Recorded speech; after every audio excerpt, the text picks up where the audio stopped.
Hello, Bill Molyneux here with Bill's Wargame World, and we are in Spring Mills, West Virginia. During the American Civil War, this was called Falling Waters, Virginia, and we have Goober the Traveling Bear.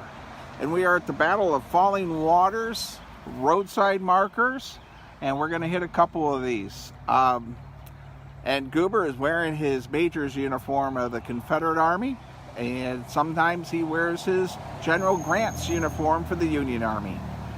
So this battle at Falling Waters, July 2nd, 1861, Confederate Lieutenant Colonel Jeb Stuart, who was still a colonel at this time, and he engaged the Union Army.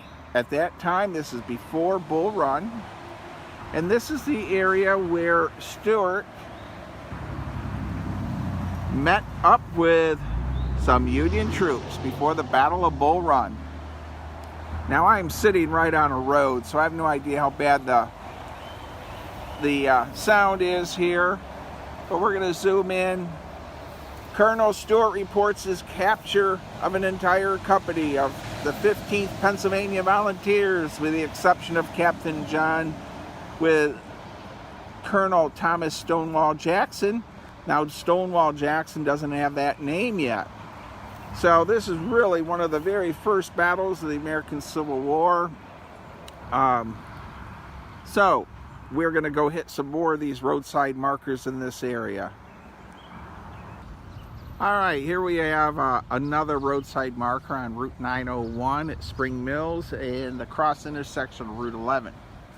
The Walmart sits across the road, and we're in the parking lot of a Sheetz. Goober the Traveling Bear is amazed of the places we visit. So, we are at the Battle of Falling Waters, Four Apostles, the 1st Rockbridge Artillery. Now, the Rockbridge Artillery, if I remember correctly, Matthew, Mark, Luke, and John, but Captain William Nelson Pendleton, commanding the 1st Rockbridge Artillery, placed one gun in the center of the Valley Turnpike known as Route 11, which is right there.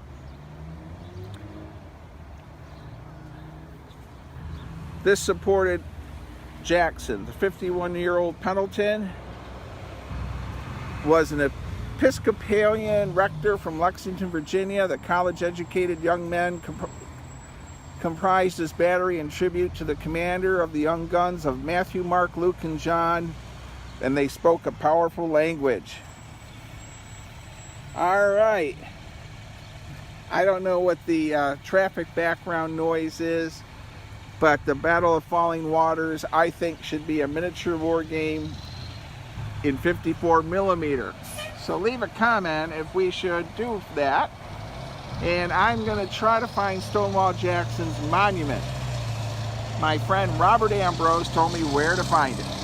So, I've got Goober the Traveling Bear, and I believe one of these guns was from the VMI Institute also. Alright, let's go find our next roadside marker. I hope you're staying with me. And you never know where Goober the Traveling Bear will take me next. Alright, well, this is going to conclude our Battle of Falling Waters. This is Harper's 5th Virginia Infantry.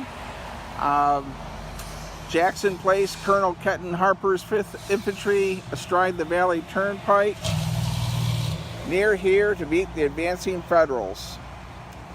Of course, the Confederates win this battle. Continental Morgan Guards. Believe it or not, there were still some Confederate units that wore sort of a Revolutionary War uniform. I've actually seen one of those near Williamsport, Virginia, or Williamsport, Pennsylvania, excuse me. Alright, I don't know how bad this video will be, but this crossroads here during July 2nd, 1861, prior to the Battle of Bull Run, was one of the very first battles of the American Civil War. Goober the Traveling Bear and I say we hope you like this little snippet of the Battle of Falling Waters. And stay safe, be kind, be courteous, and maybe in the future Robert Ambrose could help me make a better video of this battle. Thank you everyone, and stay safe.